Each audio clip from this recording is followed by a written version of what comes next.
All right. This is the 55th, the Big 5 episode of the Runnin My Mouth podcast. I'm your host. Well, hold on. I didn't think of, hold on. Whoa.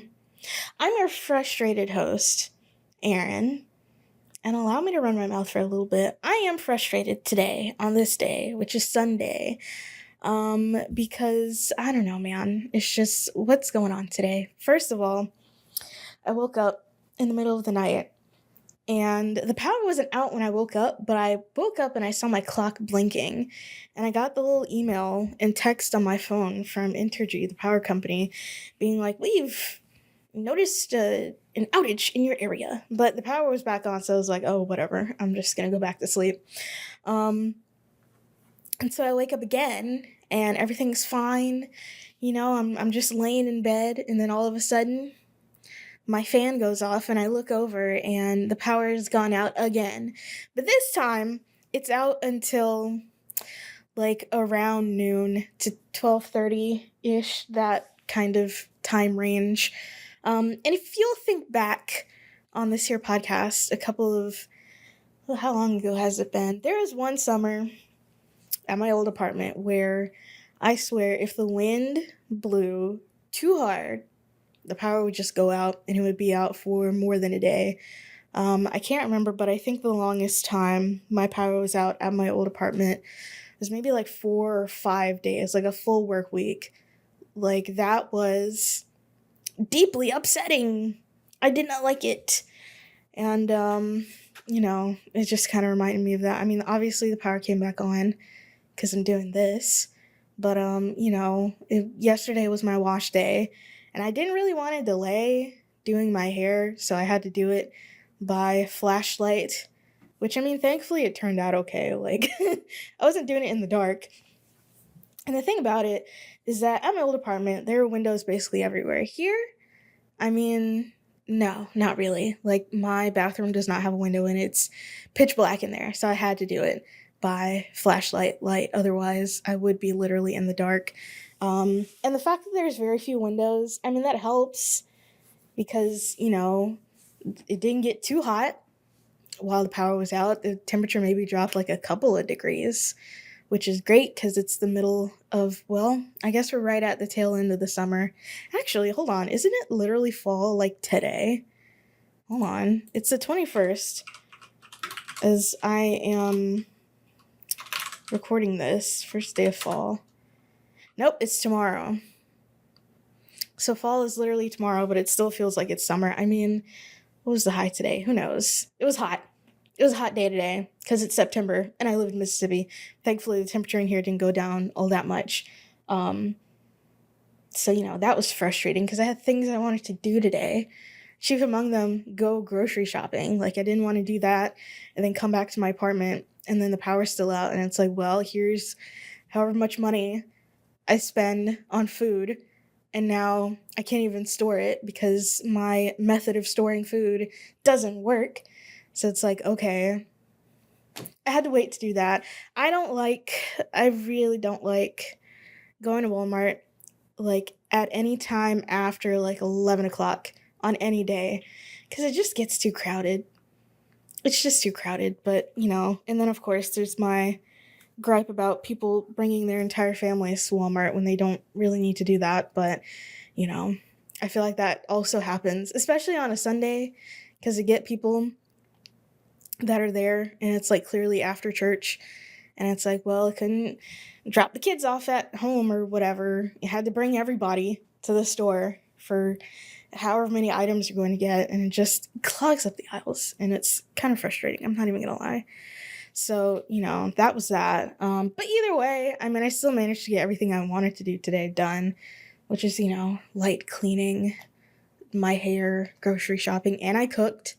So, and I'm doing the podcast now. So, like, all of my tasks for today have been done, pretty much. And also, another thing that has frustrated me because I don't know how complicated this is about to become, but I didn't notice this until today, but I apparently have a leak in my bathroom of some sort. It's not from the sink. appears to be from the bathtub. There's just like water coming out from the bottom of my bathtub, and it's like, kind of underneath the floor tiles. Like, I don't, what do you, it's not tile. It's not tile. I mean, I would love to have some tile anywhere in this stupid apartment, but I'm low-key kind of frustrated today. I'm not even gonna lie. But no, I've got laminate, fake tile laminate in the bathroom and in the kitchen. I think it's the same kind. And then fake wood laminate in the rest of the apartment. And then there's, carpet in the bedrooms. But clearly, and I don't listen, I could have said something about this a long time ago. I could probably still say something about it now. I don't think that's, I don't think my entire floor is going to get replaced, but there are several places in my living room / dining area where the vinyl, like fake wood planks have just like bubbled up from, I don't know, it appears to be moisture. And in the hallway by my bathroom.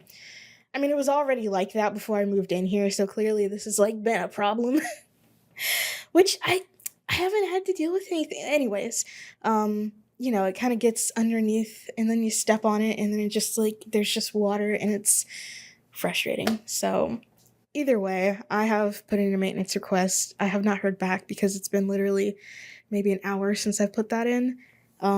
So, that's what I'm dealing with. I don't know if it's going to stop. I mean, it's pretty much soaked my entire rug that I have in the front of my shower. So that's fun. I just got a wet rug in there. Hopefully it won't mildew too bad. I mean, thankfully it's not, too big or, I guess, shaggy of a rug that I can't just, put it in the washing machine, which is probably what I'm going to end up doing anyways. But not things you want to be dealing with. Just like at all. And then on top of all of that, I have a headache. And I don't know why. Like I literally just ate. So I don't, okay, it's been a little while since I ate, but still. There's a lot happening today. Okay, that was my dishwasher that I heard. Anywho, this episode might be a little bit shorter because I don't have a whole lot on the list. I do have things on the list, but not a lot. In between this episode and the last episode, I haven't gone to any shows, so there's not much to talk about there. But I can talk about some upcoming shows. I think now, with the exception of like one, my calendar is very much up to date versus last episode. So this week, the week of the 21st, that I'm recording this, on Thursday, we have Shared Walls, the Akashic 45s, and Weak Hearts at Urban Foxes at 6 o'clock. And then on Friday, new venue alert, maybe, we have KOTM, Confined in Shangri-La at Midtown Depot, which if you didn't know where that was, I mean, it's in Midtown, as the name would suggest, but it's, I don't know how to make you know where this is. I mean, it's in Midtown, that's all I can say. From the pictures, I guess it's like an all outdoor thing.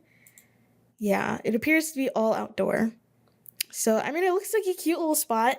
I've never been to, well, first of all, I've never been in this place. I've never been to a show here. So maybe, perhaps, this will be, maybe not for like, the winter months and stuff like that. It gets a little tough having shows outside in the winter for, obvious reasons, it being cold. So, I don't know. I'm excited to see what this venue is like. I will hopefully go to the show. There were shows this past week that I wanted to go to, but I didn't because, sometimes it just gets to be 6 o'clock and I'm sitting down and I'm comfy and I'm like, man, I kind of want to just stay where I am. So that's really what ends up happening. Unfortunately, but one day I will overcome the tiredness, but that day is not today. And then let's see, what's this week? Okay, so I think this week is Goner Fest. I don't know what day it's on. I think it might start on the 25th. I don't know for sure. That's in Memphis though. But we here in Jackson will be having one of the many Goner Fest after parties. And I'm not gonna lie, this one, it's a lot. I'm not even gonna lie to you, it's a lot. The 29th, that is a Monday. We have TV Repairman, who I believe is from Australia. Question mark. Lothario Lung, Smart Shoppers, Wesley and the Boys, Smokies, and Holy Vision. That is 1, 2, 3, 4, 5, 6. Yes, 6 bands on a Monday night starting at 7 o'clock on or at the End of All Music here in Jackson. So that'll be fun. My friend Lucy put that one together. And she's also emceeing one of the days at Goner Fest. And then the next day, oh my goodness. This, wow. The week of the 29th is actually going to be pretty busy. The 30th, we have Dead Tooth, mostly satire, and Heaven's Gate at the End of All Music. At the End of All Music here in Jackson, and that's at 7 o'clock. And then on the 2nd, we have Peeling Flesh featuring, I don't have the full lineup on my calendar. Let me find it. I think Face Rot. I don't know for sure though. We're about to find out. Ooh. Let me see. But I just keep like someone's tap dancing upstairs and it's, let me see. Bloop. All right, let's find this here show. Where is it? This was announced a little while back, so why can't I find this? Why isn't this here? Is this it? I don't think that's it. Okay, that is it, but it doesn't say who's supporting. Let me see. Well, okay, I don't know who's supporting at the Peeling Flesh show. I'll just say that. I can't find out. The poster's out there somewhere. It's at Howlin' Mouths. Doors are at 6, according to this calendar item that I have that I got from... Wait, hold on. Actually, it might be on the ticket.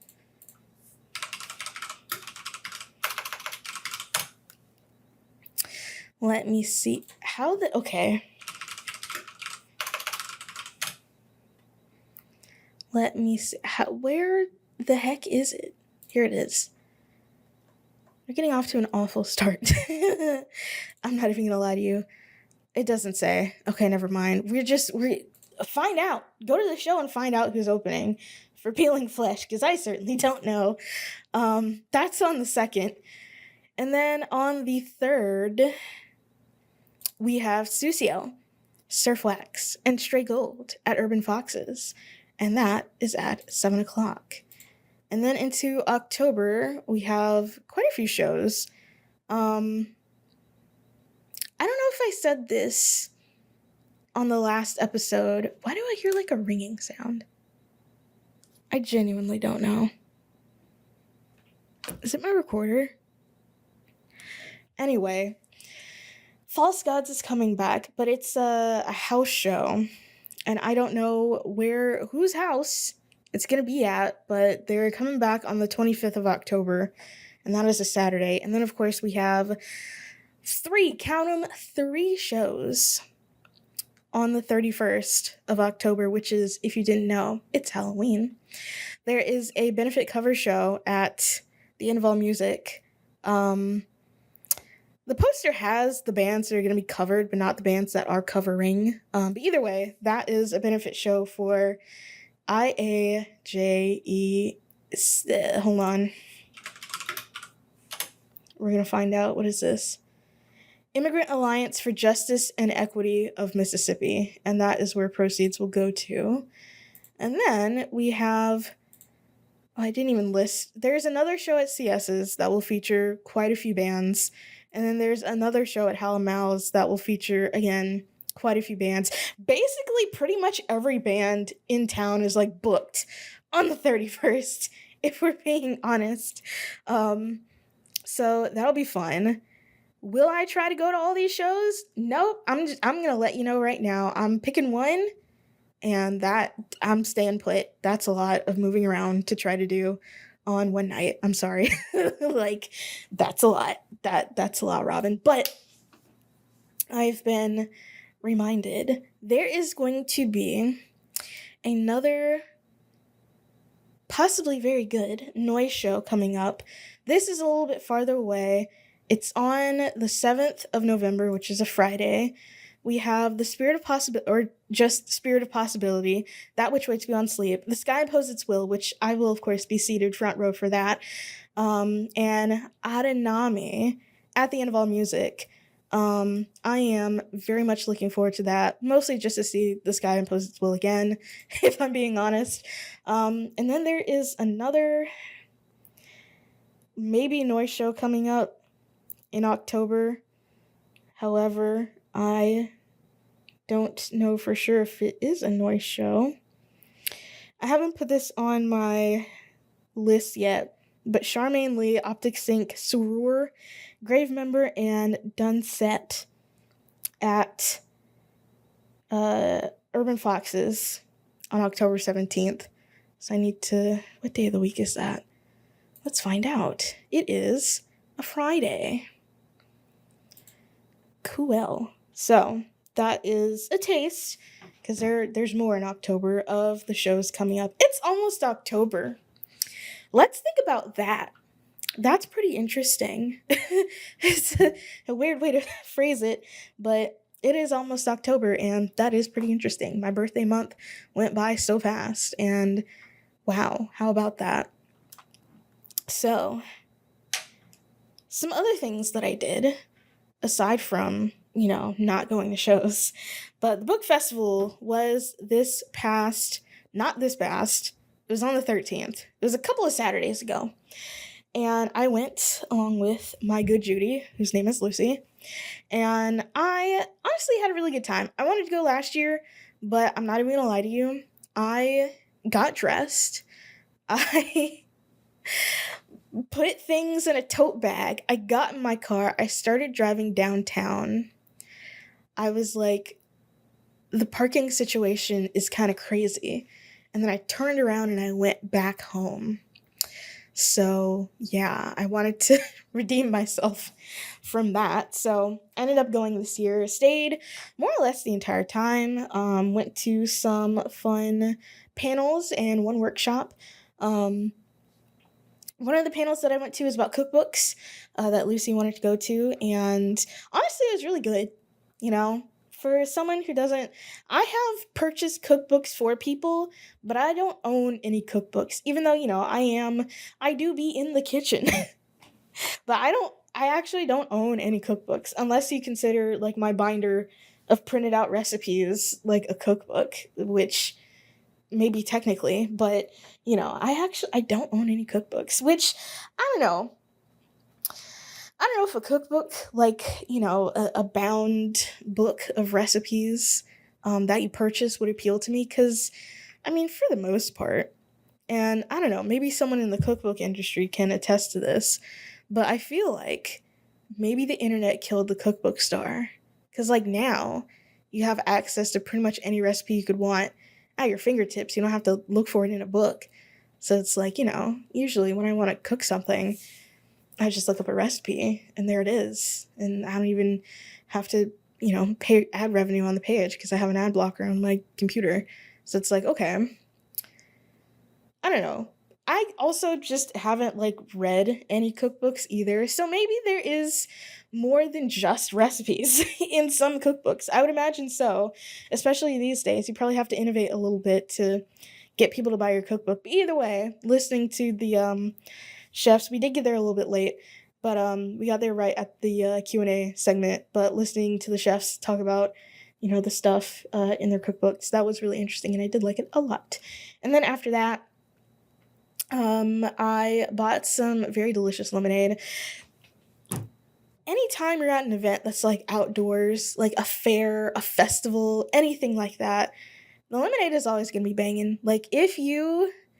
Okay, I don't know if this is, a valid, business idea, but I feel like if you're out here slinging lemonade, especially that day, because it was really hot, and I left my fan at home, which that frustrated me greatly. But if you're a burgeoning young business person and you're like, man, well, what can I do? Which, again, I don't know if this is a good, actually good business plan, but I don't know, try it out. Selling lemonade at festivals. I feel like selling lemonade at festivals and fairs and stuff like that, it is, I don't know. I was trying to find something to compare it to, but I don't know. Bringing forks to the potluck. Like, you're always going to be needed, basically. So it's like, I love fair lemonade. What can I say? Anyways, it was mango lemonade too, so it was extra special, and I think it was also $7. So, and I paid for it, and you know what? I was happy to pay for it because it was delicious. Anywho, after I bought my $7 lemonade, we, or rather, I went to a what do you call it? A workshop for not screenwriting, playwriting, because honestly, I wanted to see how different it is to screenwriting since, I am a screenwriter.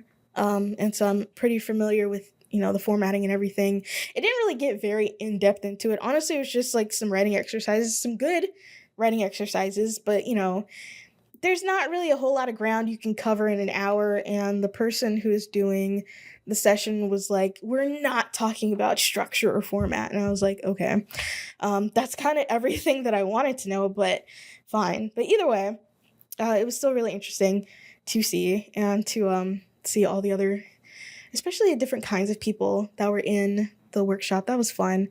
Um, it was also inside of the state capitol, which I've never been inside the state capitol before. I've never had a reason to be inside of the state capitol before, but it was really interesting. Really nice architecture on the inside of the state capitol here in Mississippi, which famously has, like, I don't know what kind of bird. I would assume an eagle, because I feel like if you're, making things for official buildings, you're probably gonna, especially in the United States, you're probably gonna put an eagle on there. Big golden bird on the top of our capitol, and the inside was really nice. The elevator was also really nice. It's very Art Deco-y, specifically the elevator. Everything else was like, a typical, I guess, Greek revival that every official building in the United States is in for some reason. Like, we could update the architectural styles of our official buildings, but I mean, then you'd have to go and build all new buildings, so that would make it kind of difficult. Anyways, I was inside of the state capitol for the first time. I thought that was pretty cool. And also we were just like in, I guess, somebody's office while doing this session, so that was interesting. After that, we went to see, it was a conversation between friends was the name of the session, and it was supposed to be Kiese Layman and another writer who I wasn't familiar with, but I guess Kiese couldn't be there, so they brought in another person whose name I can find for you, whose name is Hanif. I'm not gonna attempt to pronounce it. Actually, I am. You know what? We're breaking out of this.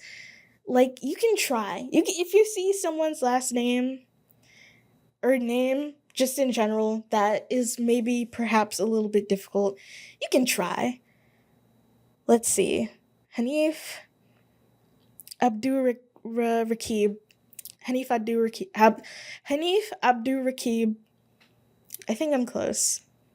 Either way, that is the name of the other writer, which is really funny because it was a really good, panel, or I guess talk about nothing really in particular. I mean, it was about things, but it didn't have like a set, what do you call it, topic.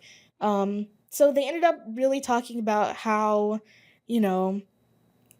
media criticism just kind of isn't what it used to be, and I thought that was very insightful. But Hanif was just cussing up a storm the entire time, and this particular talk took place in a church that is, it's not decommissioned, it's not, deconsecrated. It is a church that people were most likely in on today, because today's Sunday. So, just being around a bunch of Southern folks and you're swearing on the inside of a church. I'm agnostic, and I can still respect the like don't cuss in church thing. I feel like it's very cultural down here rather than strictly, religious. Like, whatever you are, I feel like you should know, like, hey, you don't cuss in a church. But anyways, I found it funny. And then after that, we went to a panel for Mississippi memoirs, and I thought that was really interesting. And there was one person there whose book I wanted to buy, but I didn't. And I can't even remember the name of the book. Hold on. I don't think I still have my book from the festival, but if I go to the website, I might still be able to see it. Let's see. Schedule flip book. Is it still here? Yes, it is. Okay, hold on. Where is it? Mississippi Memoir. Where is it? Okay, I'm gonna back up off the mic. I can do that. Where is it? Southern Culture. Here we go. Mississippi Memoirs. Zoom in. What was that? Adam Gusso? Okay. It's called My Family and I, Mississippi Memoir, which I would like to buy it. I did get one book, and I can go get it because it literally is just like across the room. So give me a minute. So it's really funny is that, I gave myself a $75 budget for the book festival, specifically for books, because, there are part of book festivals that you can buy books. Lemuria, the bookstore here in Jackson, was the official, I guess, bookseller of the festival. And then there are other, independent authors selling their books in like the author's alley, and then they had a place where other bookstores could sell books. So I only ended up going to the Lemuria tent, and the one that I bought was Proud Flesh by Catherine Simone Gray, who is at this panel. And I know this book looks really thick, and I know you're like, Aaron, I thought you were only buying and reading books under 300 pages. Well, I have terrific news for you, because this book just barely made the cut. The actual text of it, not before the notes and like acknowledgments, 298. So it just made the cut. I haven't started reading it yet. It has been sitting on my bookshelf. I'm not gonna lie, when my power was out, I was getting to the point where my phone battery is going down, and I was like, you know what, maybe I crack open one of these books. And then my power came back on, and I was like, okay, well, time to go grocery shopping. So I didn't. So I will read it at some point, I hope. But yeah, this is the only book that I bought, and the premise I liked. I feel like I read a lot of books about just human suffering. I don't know. I feel like, okay, this is like, this is verifiably false. I was gonna say, I feel like all books, once you think about it, are just about human suffering, but like, no, they're not. Not really. Not in the way that I read some of the books that I read, because, I mean, yeah, just like a glance at my bookshelf, which isn't even full, just part of one shelf, one row on this bookshelf is where I actually keep my books. And like, yeah, most of them are about human suffering in one way or another. I don't know why that is. I don't know why I gravitate towards stories like that, just like in general, not even just reading, but like writing as well. But I don't know. Maybe it's because I don't suffer enough in my own life, and therefore, for my escapism, I have to suffer vicariously through others. Interesting. We'll not think about that too much. Anyways, this is the one book that I bought. It was only like $20. So I went way under budget. So please clap for me. I am so financially responsible. Ooh. Oh my goodness. But yeah, that was the book festival. It was a lot of fun. It was very hot, but honestly, not like an unmanageable hot. I felt like I was kind of vibing. So yeah. And then I put this on the list, but I crossed it out because there wasn't really a whole lot to it. I went fishing the next day. It was a lot of fun. I did not catch anything. I kind of wanted to. Well, yeah, of course, you go fishing, you want to catch something. But either way, That was fun. Am I in my outdoorsy era? Maybe. I don't know. Hopefully, once it like starts cooling off, the fish will actually come out. Because the only actual water creature that I ended up seeing was an alligator. So yeah, it's supposed to be, well, not really. It's still gonna be like in the low 90s. But then in the low 80s by this Friday. So yay. It is sort of cooling down now that it is, actually fall. I feel like now, when you're in like the dead of summer and you go from the sun to like the shade, it's still hot in the shade. Like the shade is like hot and then the wind is hot. Like everything is just hot. But now I feel like we're at the point where the sunlight is hot, but you go in the shade and it's nice and cool and the wind is nice and cool. Like I sort of like that kind of transitional period because it's definitely not fall. Like that is not fall. It's like whatever comes in between summer and fall that lasts for not a very long time, but it kind of lets you know that fall is on the way, you know? Like that's great. Even though it is still very hot, but just the hint of coolness to reassure you that it's not always going to be hot. Like, yeah, I love that. Um, so yeah, hopefully when the temperatures do start dropping, I can actually get out here and catch some fish. I don't have a fishing rod. I don't know if I want to buy one. I mean, they're not that expensive. You can get one for pretty cheap. And, people are out here catching freaking marlins on, you know, Spider-Man poles. So it's like, do you need an expensive fishing rod? I don't know. I guess that's up to you. But I've never bought a fishing rod in my life. They have always been purchased for me, usually by my dad. So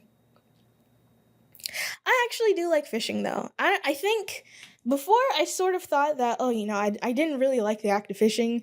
I just more so liked, sitting quietly by a body of water, which I do like. I do like sitting quietly by a body of water. So like that's still on the table. But I don't know, the act of fishing is still pretty fun, casting and reeling in and, really paying attention to whether or not you've got a bite. And there's a lot of fun in that. And I haven't been fishing in, I want to say, I mean, now it's been like one calendar week, but previous to that, oh gosh, more than 10 years. More than 10 years. Like, I don't know if I've been fishing since like maybe before I was in high school.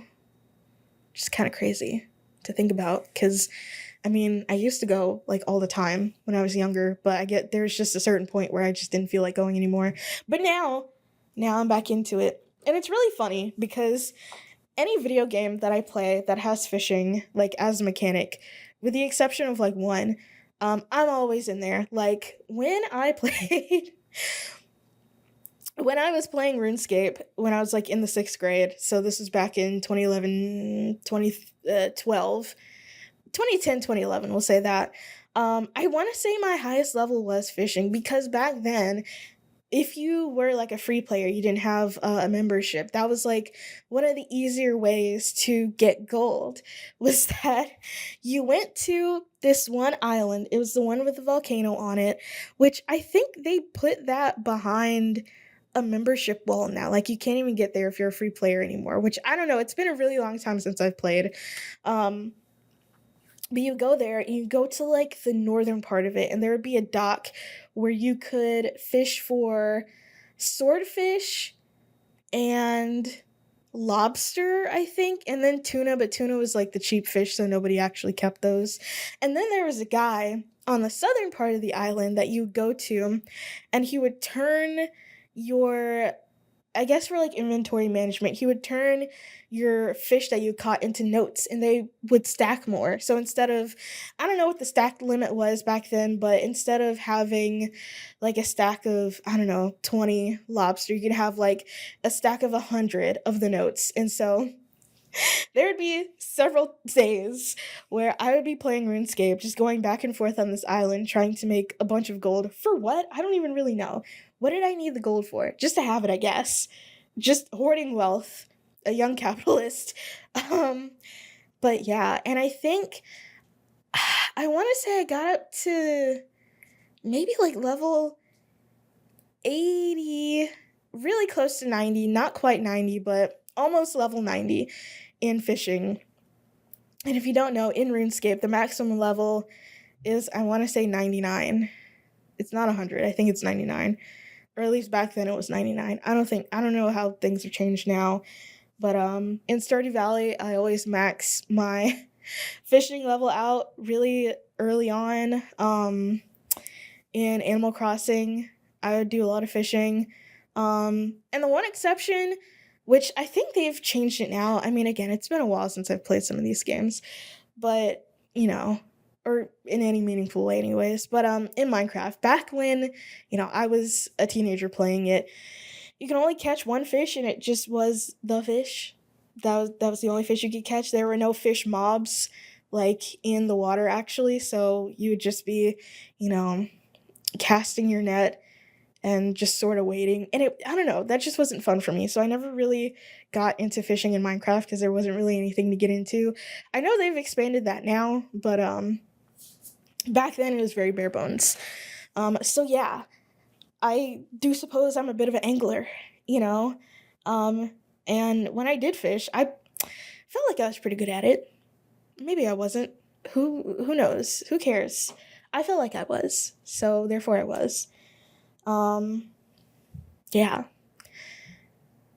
To sort of go back to music topics, because I put this on here and I sort of forgot about it until I looked at the list. But um, local band, the Akashic 45s. They are an alt rock band from right here in Mississippi, right here in Jackson, also Mississippi. But they recently, and by recently I mean not yesterday, because yesterday was Saturday, 2 days ago, put out an album called Hollow Earth.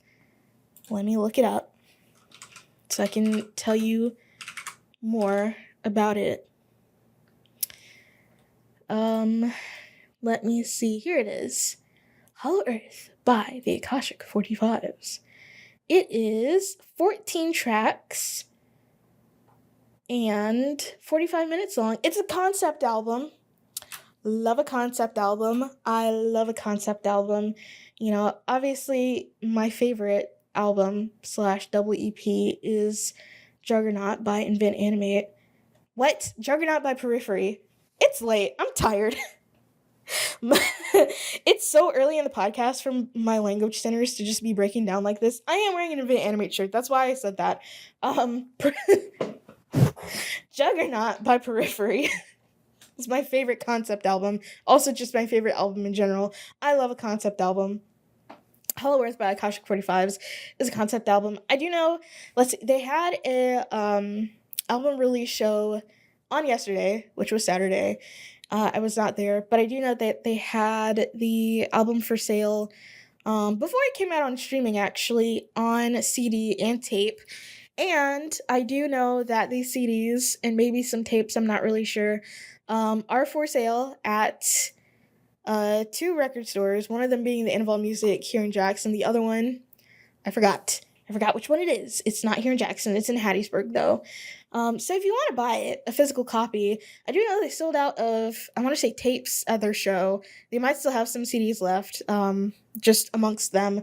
And there might also be some CDs and tapes at the Involve Music. I did want to get this on a physical copy, maybe a CD, now that I do have a working CD player.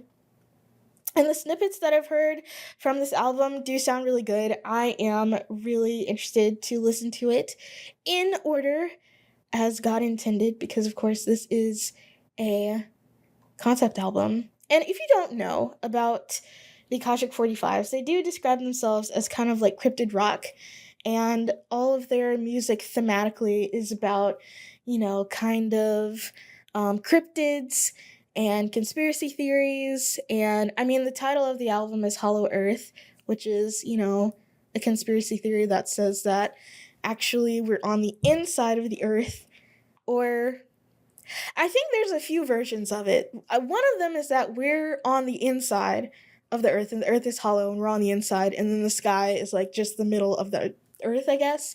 And another one is that, the earth is like normal but also hollow, and there's like maybe a secret society in it, in the middle of the hollow earth or something like that.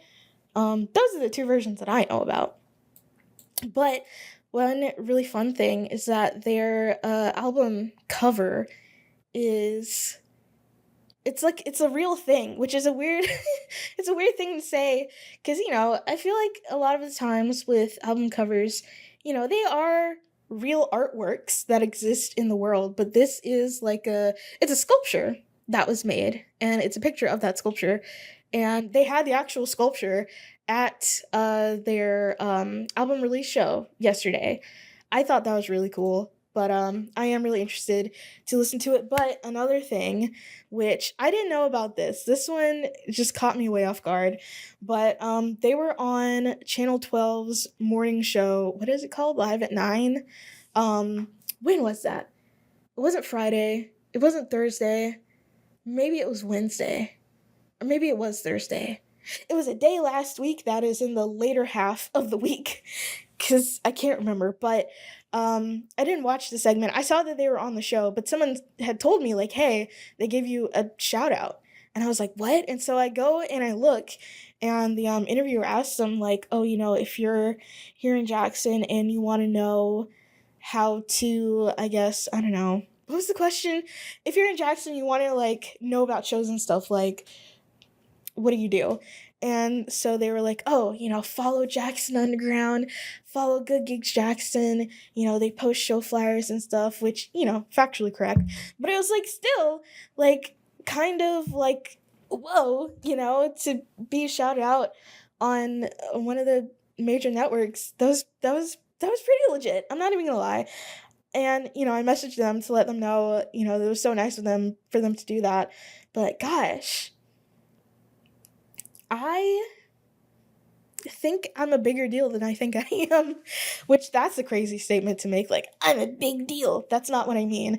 I don't really feel like that big of a deal. I mean, well, that's not true. The most following that I've ever had on any platform, continues to be my main YouTube channel, but active platform, like, that probably is my biggest one. But it's one thing to have like however many followers on social media, and it's another thing entirely, as I've learned, to have a number of people like in real life who know who you are because of what you do, and who also appreciate that thing.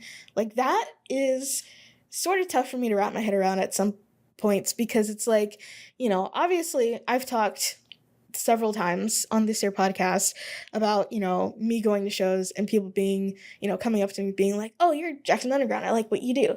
Like, that's one thing, but I don't know. Yeah, shout out to them. Shout out to the Akashic 45s, because they have been very supportive of me throughout me doing this. So big ups to them. Stream Hollow Earth. I can't wait to stream it. So yeah, that was that. I'm gonna take a sip here.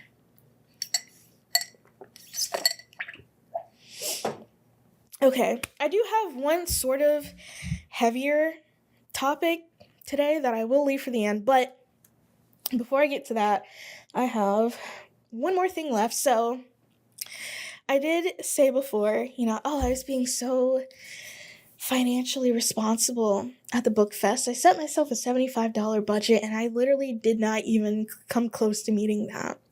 Well, I still think, okay, well, I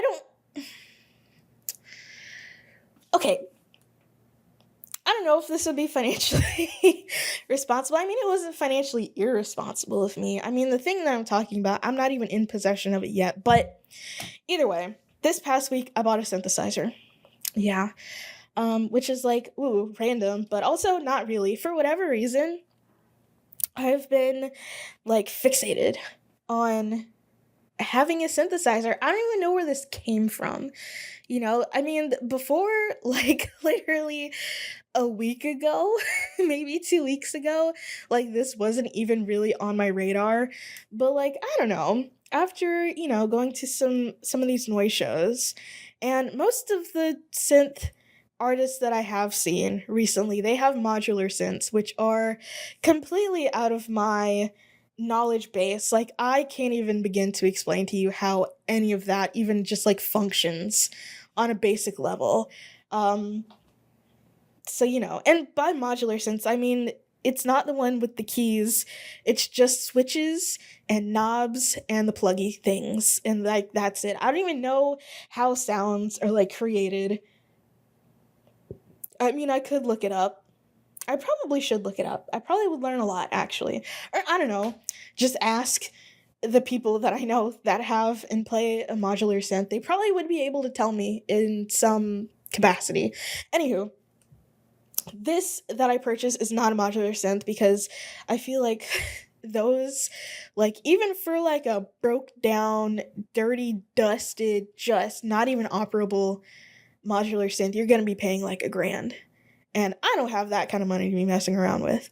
I felt like I got really lucky, and that's why I kind of made the jump as early as I did. I felt like I got a really good deal. So I was looking on Facebook Marketplace, as you do, and for the most part, in this area anyways, the only thing that was for sale were MIDI keyboards. And I did not want a MIDI keyboard because with a MIDI keyboard, you hook it up to your computer and you have to get like some whatever software to actually make it do what it do. And I didn't want to do that. Like I wanted like an actual synth, be it analog or digital. I did kind of want more of an analog because I don't know. I just think they're cool. That's it. That's literally my only reasoning is I just think the way that analog synths, from the little that I know, how they work, I just think it's cool that we're making noise with like frequencies and electricity, and I think that's fun. I think it's fun and I think it's whimsical.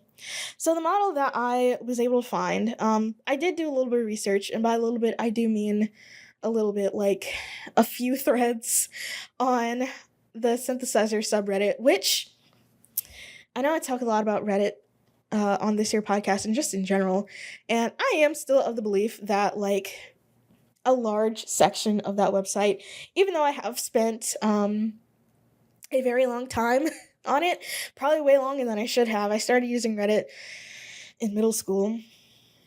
Not my proudest statement, but or no, high school. Yeah, I started using it literally ninth grade, which terrible, awful, did not good things for me. But I would say like 60% of that website is just like bad.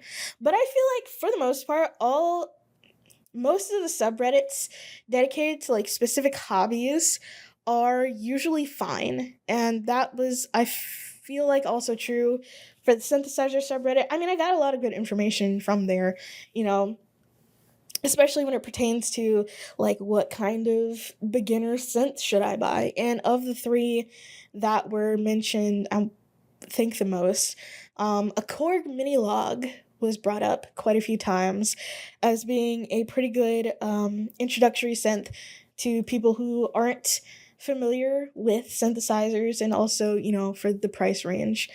And let me see, I'm gonna look it up because I don't think, like, if I were to go to Korg.com and purchase one of these, except they're not really store locator.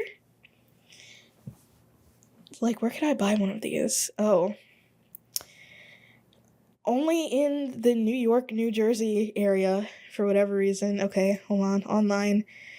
Yeah, fine. Let's go to sweetwater.com. Let's see, if I wanted to buy this new on sweetwater.com, which I don't know how new it would be, because this is what do you call it? This came out in 2016, and there is updated versions, the Korg Minilog XD, which I guess has some newer features. What is this? Wave? Nope, that's not it. That's the Minilog XD. Do they still sell the Minilog? Let me see. I mean, I know you can get it new from somewhere. but not on sweetwater.com. They have the micro Korg, which that came out uh, way before the mini log. I'll say that much because I was doing a little bit of research between different models. They have a accordion. It's 7 grand. Okay. What's this? I'm trying to find the price for it new, and I can't find it. Micro Korg 2. I mean, I can find the. Oh, here we go. Korg Mini Log, new, $700. 700 big ones, which that's interesting because the Mini Log XD on Sweetwater is less than $700, so that's interesting. Um, Anyways, that is the new price. I bought my mini log. Of course, there was a caveat, but I bought my mini log for less than $300 altogether. That includes shipping. I want to say it's like $294. And the reason that I was able to get it for that little is because, and I got it on eBay, not Facebook Marketplace. I got it on the Electronic Bay. And I have never had an issue buying or selling because I have sold at least one thing on eBay with like no issue. And so, I bought this lens that I'm using on this camera, my telephoto lens, my first camera that I ever bought, which is my Sony a5000 that I had that I gave away, regrettably, and some other stuff, like smaller items that I bought on eBay, like no problem. I am definitely going to miss buying cheap camera gear from Japan because now you have to pay import and like tariffs and stuff on that, so that's not cool. Thankfully, I was able to get my mini log from the US, so I don't have to pay extra at, because of tariffs and stuff, because I did find a number of them for a number of used ones, because I was not about to buy a new one, but a number of used ones for, I would say, a decent price, way less than, buying it new from Japan. But also a lot of these, like, okay, if I were to just go on eBay right now, just to kind of give you a freaking pop-up, go away, Korg mini log. This is, okay, so this is located in the United States. Korg mini log, polyphonic analog synthesizer, great condition. $380 plus $82 shipping. I did not pay anything near that amount for shipping for mine. In fact, I can't remember how much it was, but it was not that much. Or we have this other one, $385 or $358, free delivery somehow. I don't know how it has free delivery coming from Japan. $358, that's not a terrible price to get it for. But then we have this other one located in the United States, $349, $131 shipping. Like, what are you shipping this through? I mean, I guess it might be pretty heavy. I don't know. I really haven't looked up the dimensions and the weight of this thing, but like, why is it $100? Like, are you in Alaska? Are you in Hawaii? Like, why is it that much? Like this one, okay, this is also from the US, Korg Mini Log Polyphonic Analog Synth with AC adapter, $350, $20 shipping. Honestly, if you're looking to buy one of these used and you're not wanting to pay seven big ones, 7 bills, eBay probably would be a decent, option for you, basically. Anyways, the reason I was able to get mine so cheaply is that apparently one of the keys on it, the low G key, don't know which key that is. Of course, I don't know how to play piano. I don't know how to play well, I can kind of play my guitar, just a little bit. I don't know how to play a piano though, so I don't know which key this is. But there's pictures of it in the listing. There's a video of the person, the seller, playing it. So, most of the keys work. Don't know when that picture was, or when that video was taken. I didn't really inquire into that, but I'm hoping I did not just get fleeced out of, almost $300, and that it is really just one key that's not working. I did message the seller. I asked them whether or not they tried to fix it, and they said they didn't want to mess anything up by opening it up, which understandable. So they just left it. I don't know if this is like a widespread issue with this, brand or model of synthesizer. I mean, I know it's something that can happen because I looked it up, and it might be something as simple as I just need to like clean an electronic component, and that'll be fine. Or it might just be the key just might be toast. Um, I won't know until I have it. Until I have it in my hands. And thankfully, this is only coming from Florida. I don't know what part of Florida, actually. I mean, I could look this up, see how far this would be traveling. Where is this? This is, okay, well, it's, it's almost to, like, the bottom of Florida. But, do we share? We don't share, no, we do not share a border with Florida. Either way, it's not really that far. Actually, I don't know if it is that far.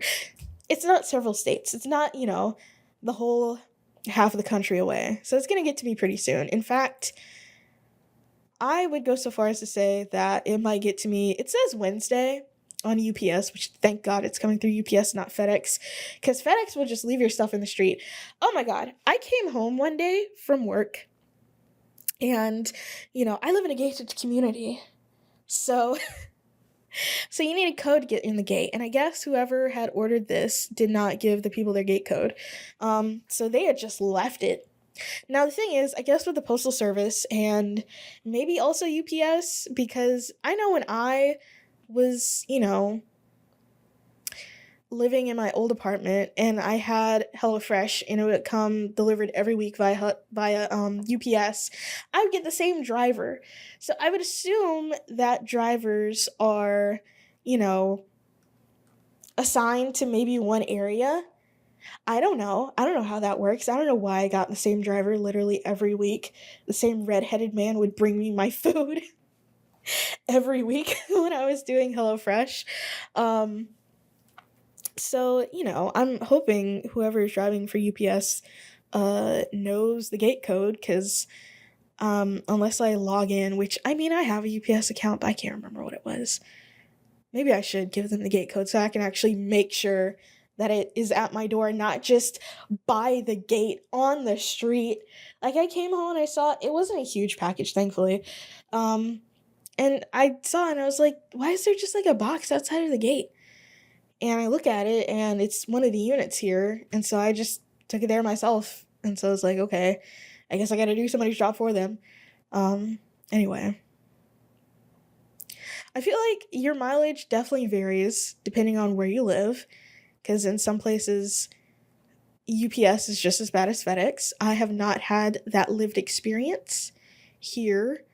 Things with HelloFresh only started to go downhill when they switched to FedEx, because I would get my stuff a day late and all my ice would be melted, or it would be delivered to the wrong address.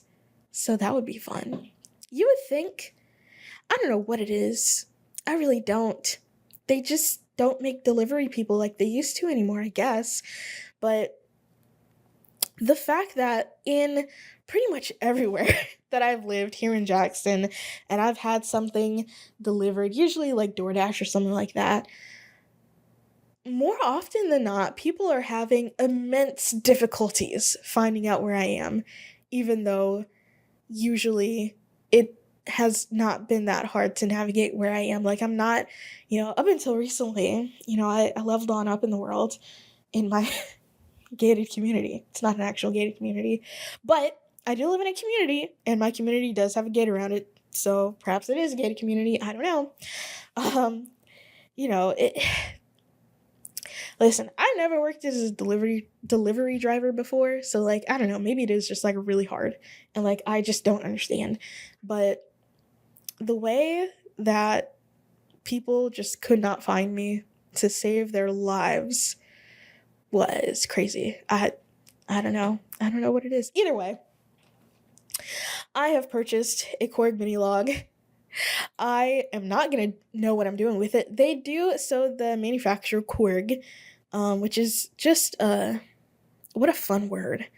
They have like a YouTube playlist of like the video manual basically showing you what each setting on the synthesizer does. And just like they have two videos dedicated to just the oscillators, which are, the things that control the shape of the wave that makes the sound. Because you can have like two going at once, and just like the different combinations and sounds that you can get just using that was like so crazy. Not to mention all the other, knobs and switches on this thing. Like, I'm gonna have fun. I'm definitely going to be having some fun with this 100%. So yeah, that'll be interesting. I sort of didn't, I guess, I don't know why this never occurred to me. I guess I just kind of assumed that I could use my guitar amp, with my synthesizer, because like it's the same inputs, so it's like, why not? And I was looking to, verify whether or not I'd be able to do that, and I mean, technically yes, the inputs are the same.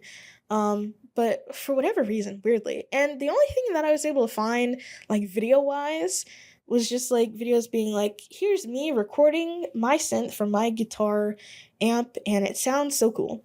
But for whatever reason, a lot of the stuff that I was seeing like in forums on and off of Reddit was like, don't plug your synth into your amp. The amp's gonna explode. Please don't do it. Which I don't know. So I had to consult the Instagram, and I got a lot of people to reach out. So shout out to everybody who reached out. And they were pretty much unanimously, aside from, honestly, no, they're pretty much unanimously like, yes, you can. Why wouldn't you be able to? And from, what I saw, you just have to make sure the volume is not too high. Otherwise, the volume will be really high, and then you might actually blow out the speaker. So, I don't know. We're going to find out at some point this week, maybe tomorrow, maybe Tuesday, Wednesday at the latest, I hope, whether or not I'll be able to do that. And if not, I mean, I am supposed to be able to plug headphones into it, which I don't have the correct headphone jack, and I don't know if I would use these, because I'm not gonna lie, these kind of suck. They're not great headphones, even though they were low-key kind of expensive. And also, I don't know if you can tell, but my headphones have been peeling. I'm a little sad about it, because it just kind of started, honestly, out of nowhere. But anyway, yeah. I love how I said, oh, this is going to be a shorter episode. We're already at an hour and not at the main, like, topic that I had today, which is probably going to take me a while to talk about.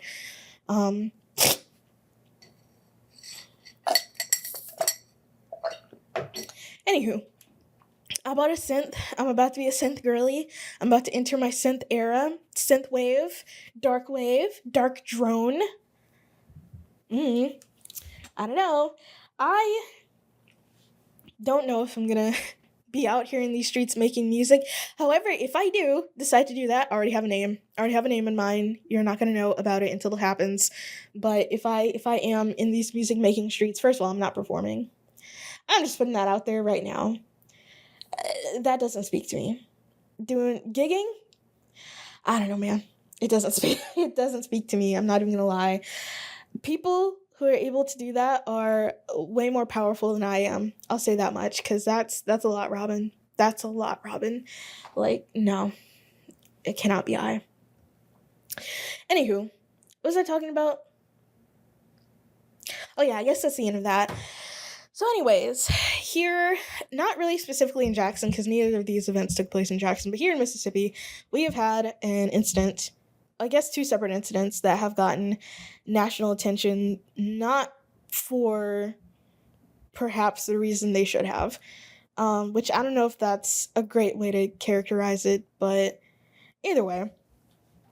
So, I made a video over a year ago by now. Let me see. I do want to be, for whatever reason, precise about when this particular friggin' video came out, but let's see. When did I put this video out? January 14th, 2024. So almost 2 years ago. Very nearly 2 years ago. I was, scrolling on youtube.com, or rather on the app, minding my business, minding my black owned business, and I came across a video by the, I guess, streamer Vosh, who, I mean, I don't really have much of an opinion about Vosh. I've never watched stuff previous to that, and I only know that people sort of don't take him seriously in the greater, I don't know, commentary community at large, which I don't even know if commentary would even fall under what he does. He talks about uh, recent events, recent news events, a lot on his stream. And maybe he was a debate bro at one point. I don't really know. But either way, he was talking about a topic that, happened close to where I live, and that was the Mississippi Pauper's Grave situation. And close, I mean relatively close. Obviously, I don't live in Raymond, so it's not really that close. But it's something that happened here in Mississippi, here in the metro, and something that I actually knew a lot about because, I work in the news, and we just, by doing that, you osmose a lot of information, even though, my main thing is making commercials. And I start watching it, and I get maybe 5 minutes in before I'm like, oh, this is like way misrepresented. And so at that point, I decided to make a whole reaction video to, I want to say it was like a 30-minute clip of one of his live streams talking about the situation, because something that happened with this that was greatly frustrating to me for some reason. I don't know why it was specifically frustrating to me, but I did find it frustrating at the time, was that the actual story, okay, the ones and the twos of it all, where there was a man named Dexter Wade who was hit and killed by an off-duty police officer, and he was buried at the Raymond Detention Center at the Pauper Cemetery, and his family were not notified of it. Those are the facts of the case. That is what happened. It was very unfortunate that it happened, and the police really dropped the ball in every conceivable way, and honestly, they should face consequences for that, because that's terrible. Like, it was crazy. And then, of course, you have the fact that, Dexter's mother was in active litigation against the police. I think this is Jackson Police Department, because her brother had died during a police interaction at the hands of a police officer, allegedly. So, there's that whole aspect to it. I don't think he really touched on that much, but Vosh specifically. But after that happened, and there was a lot of national attention from this, because it is a pretty shocking story. Like, an off-duty police officer hits a person, a pedestrian, fast enough and with such great force, where this person's limbs are separated from his body, because that's what happened. I think one of his legs ended up becoming separated from his body. Like, that's how fast this police officer was going, off duty. Not actively pursuing anybody, which, there are police agencies around here that have problems with, pursuing people and then, killing third parties, but that's like a whole different thing. That's not what happened. This cop was just driving so fast, hit this guy, and obviously he dies. And then they don't notify his family, his mother, or anyone. She lists him, reports him missing, and she doesn't find out what happens until a story that comes out listing, all the people that were buried at the Pauper Cemetery between a certain amount of time, and she sees her son's name there. That's how she finds out. Like, these are the facts of the case. And all of this on its own is, like, shocking and horrifying and maddening and just, like, awful on its own, right? I feel like this doesn't need to be punched up at all. I hope you can see where I'm going with this. I don't know how this happened. I don't know if it was just a game of telephone that really blew all of this I mean, I'm gonna say blow it out of proportion, but blowing something out of proportion implies that it wasn't serious to begin with, but this was serious to begin with, but I don't know what other phrase to use in the situation, so I'm just gonna say blowing it out of proportion. But blowing it out of proportion, where it went from one man was hit by a police officer off duty, their car, and buried at the Pauper Cemetery without, notifying them, to the police in Jackson, Mississippi are systemically killing black men and burying them in a mass open grave, which is not the case. That's not what was happening. I mean, could that be happening? I don't know. We don't have any evidence to support that at the present, but that is where it went. That is where the story really got away from itself. And it was really frustrating because the truth was already really bad. Like, why did you have to try to make it seem worse than it was when the truth of the situation was already, like, so terrible? Like, you don't have to, it doesn't need punching up. Like, you don't have to add more onto it to make it seem worse. It's already bad. So it's like, how does this end up happening? And it's so crazy to me that stuff that happens, because it happened again this past week.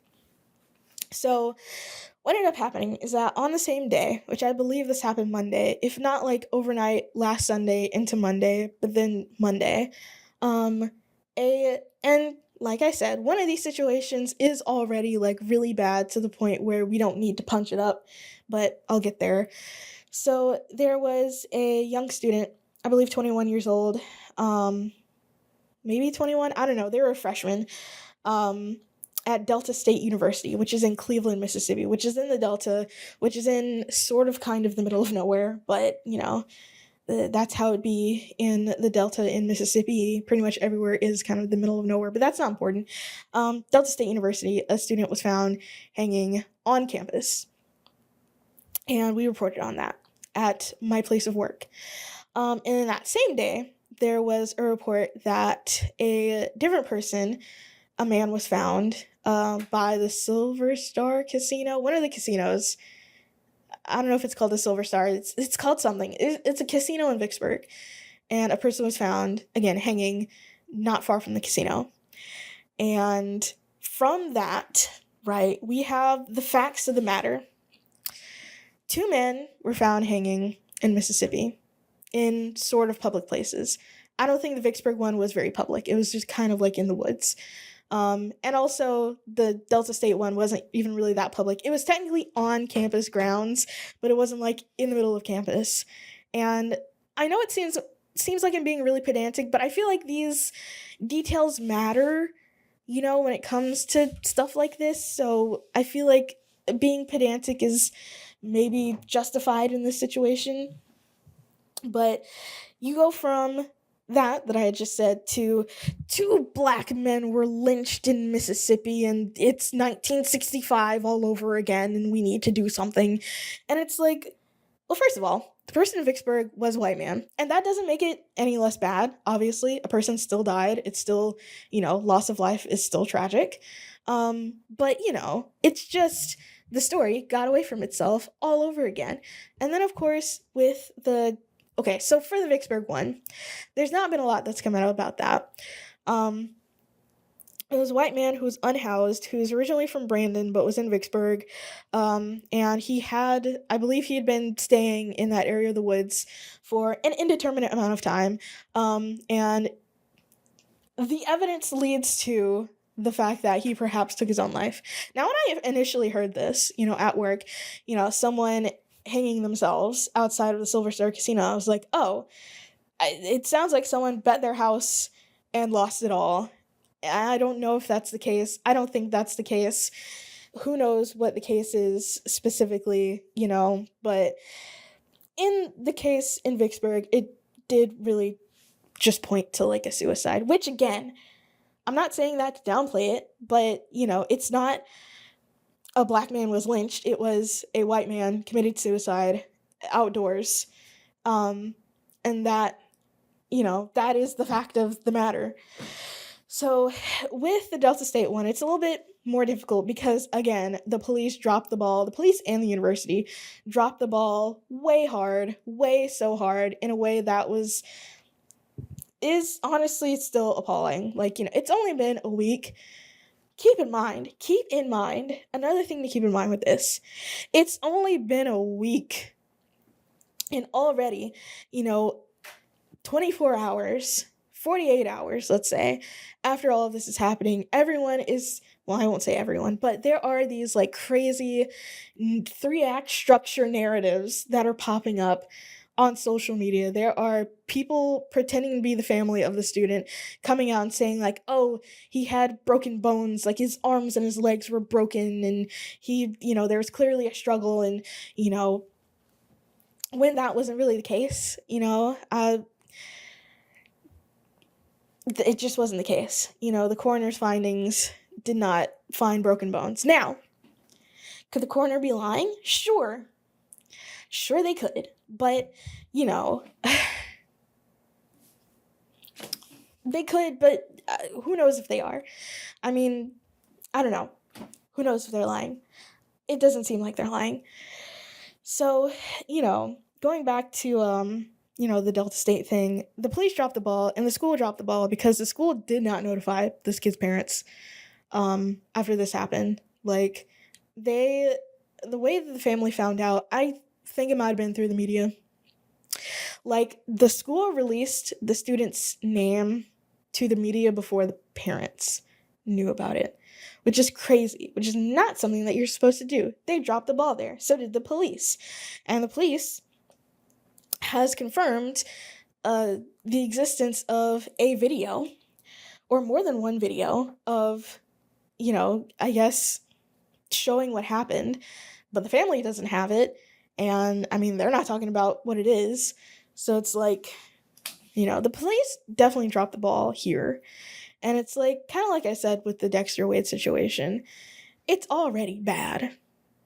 It is already really bad. A young person is now dead, and this was, their first semester of college. Like, that on its own is already bad. It doesn't need punching up. And it definitely is, a combination of this being a game of telephone and, I don't know, sometimes people just like to sow discord, as I have learned being on the internet for a large portion of my life. Some people really do just like to sow discord for, like, no reason. I don't know what that's about, but that is a thing that people do. I mean, there were fake family members coming out and saying, oh, his limbs were broken. There was clearly a struggle, when the actual family, didn't know anything. There were people setting up GoFundMes for this, not affiliated with the family at all. So it's like, yeah, sometimes people just like to sow discord when it comes to stuff like this. I don't know why. It's kind of crazy. It's more than kind of crazy. It's very crazy, actually. And just the story just got away from itself, like, so quickly. Within a day, all of the stuff was coming out before, you had to have the family come out and be like, hey, none of this is actually true. Like, we don't know anything. Like, all we know is the fact that our family member is no longer with us and the manner that he died, And obviously, I can see why people might, have the conclusion that these two people were lynched, given that, this is Mississippi. It is Mississippi. And, we kind of have, historically, people have been lynched in the state of Mississippi, like, a lot. Like, a lot. Like, that happened, like, a lot. In a lot of other southern states, that was a thing that happened. But, so it's like, I can't be 100% mad at the people who thought that was the case, because, I mean, if it was, it would just kind of, fork found in kitchen. It wouldn't really be that outside of the realm of possibility. It wouldn't be that crazy of an occurrence to happen. I mean, it would, given that it's, the big 2-5, it's 2025. But, I can't 100% be mad at the people who maybe read something like that and were like, oh, this is something that happened. I can be mad at the people spreading misinformation, however. I can be very mad at them, because that doesn't help anyone. Saying that, his limbs were broken, that's not gonna, even when they weren't, that's not gonna help the family. That's not gonna help anyone. So it's like, why? Why would you do that? It's so perplexing to me. And, there's something that I have thought about, because I feel like a large portion of our populace is just really conspiracy brained. And I think 2020 and the COVID pandemic just kind of fried a lot of our brains. I'm not even gonna lie to you. A lot of people are brain broken because of COVID, not because of the sickness itself, although COVID can make you brain broken. But just the whole COVID era has just brain broken some people. And it has just made so many people like so conspiracy brained. And it's insane. Like rationality. I don't know. I sound like a boomer when I say this, but I feel like so many people are just like so not rational anymore, and it's kind of weird. I don't know how to feel about it. Like it's odd. It's odd mixed strange, And it's like anytime something happens, it's like some grand conspiracy. Like, oh, it's, you know, but honestly, something that I have sort of realized is that, and this doesn't even make it really any better, but more times than not, it's usually not malicious. It's just negligence, you know? Like with the Popper's Grave situation. That might have been a little bit malicious. I'm not even gonna lie. That might have been a little bit malicious, but it was also mainly negligence because Dexter Wade wasn't the only person in the Popper Cemetery, which is not an open mass grave, by the way. I actually went there. I, against my better judgment, was like, yeah, let's, not for fun. This was for work. Yeah, like I'll go to the Popper Cemetery. Like, it was kind of awful. I mean, it was, a cemetery, but like way more depressing because at the time, they've changed it now, but at the time, each grave was just marked by like a metal pole and a number, a rusted number, and that was it. Now they have their names and birth and death dates if they have them. Because again, a lot of the people that are buried at the Pauper Cemetery are, it's a pauper cemetery. Pauper meaning you have no money. Dying is expensive. Even if you do it the cheap way, dying is still very expensive. So if you die and you do not have the money to be buried like in a cemetery with a headstone and all of that, that is where you might end up. It's not just prisoners, it's not just unidentified people, but it is also a lot of unhoused individuals whose families did not come to claim them. And just, they have to go somewhere. You gotta put them somewhere. And the Pauper Cemetery is where they went. And it was, at the Raymond Detention Center, I want to say 2 or 3 separate, like, fields. And that is where a bunch of people are buried. Not 6 feet under, by the way. Not fully 6 feet under, which is kind of crazy. They're not buried in coffins. They're not even in pine boxes. They're buried in bags. So, already the vibes are just off there. I could have chosen not to go there, but I don't know, man. I could have chosen not to go there, but I went there anyways, and I don't think I'll be going back. I don't think I'll have a reason to go back, but if I don't think I want to go back. It was a cemetery which is already depressing times 1,000. Like, it was just bad. Like, the vibes are actually off. Like, if I did believe in places that were actually haunted, that place is actually, like, actually haunted, So, yeah, it's not, more times than not, it's not malice, it's just negligence. And honestly, I think negligence is worse than malice because it's not like they're trying to do this, in the case of, let's say, burying people at the uh, Raymond Detention Center without notifying people. It's not that they're intentionally, being evil to these people's families and they're being like, oh yes, we'll bury your loved one and not tell you about it. Hee hee hee. It's just that they don't care. And honestly, I think that's kind of worse. So I think that might be where I'll leave that at. I can look. See if there's been any update. I don't think there has, but, and also in both of these situations, Ben Crump is involved. Ben Crump is always at the scene of the crime. He represented Dexter Wade's mother, and he's representing the family of the Delta State student. And, you know, I told my mom this, and she was like, "Don't say that. Don't conjure that up." But I told her, if anything happens to me, if I'm ever missing under strange circumstances, if I ever die, don't hire Ben Crump. Anybody else, anybody but him. Do not get Ben Crump. Do not get him to represent me or you or anybody else, because I don't think that man's going to do a good job.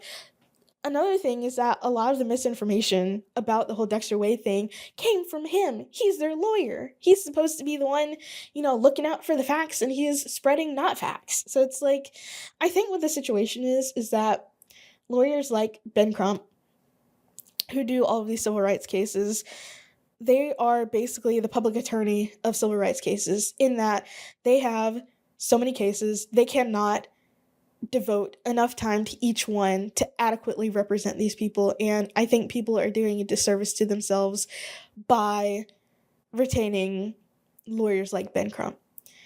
And, obviously if you're in that situation, you probably don't have the, mental fortitude to maybe vet some of these people. And if I had to guess, I'm not even gonna lie, I think these lawyers are reaching out to these families who undergo tragedies like this. I don't think, maybe, because, they do have name recognition now, but that honestly feels mildly exploitative in its own way.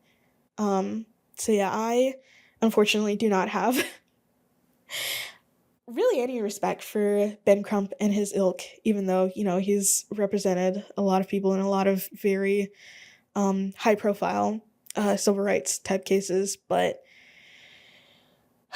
yeah, it's just a thing where he's like a public defender who doesn't have any, enough time to adequately look over a case to be able to represent someone in an effective way. Like, just being Ben Crump isn't enough. Like, you actually have to try. I know, such a concept, but anyway. Basically, my PSA for this, which I, posted on my stories like the day of all of this stuff going on, is trust but verify. Trust but verify. And there is a lack of just media literacy in general. I don't know what can be done about that. It's all just so frustrating. That's really it. The media sensationalism of it all. So, yeah. Anywho,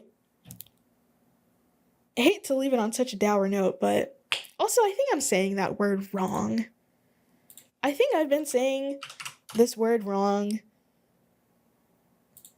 Oh, I can't even hear it. Well, D-O-U-R. From Google is telling me it is pronounced dour and not dour, which is kind of, I don't know if I like that. Hold on.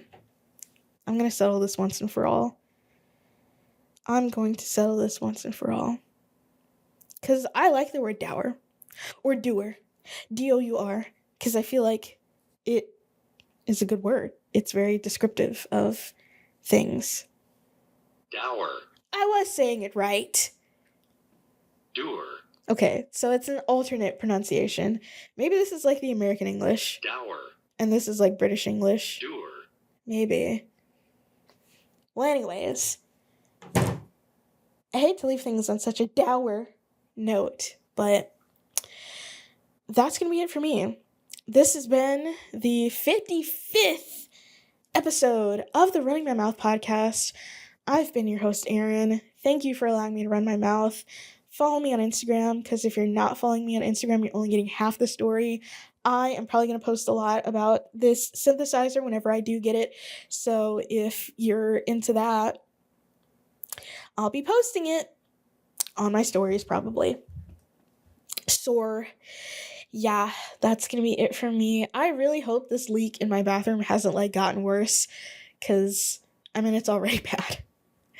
Um, yeah, I guess I have. Whoa, it's late. I have to go.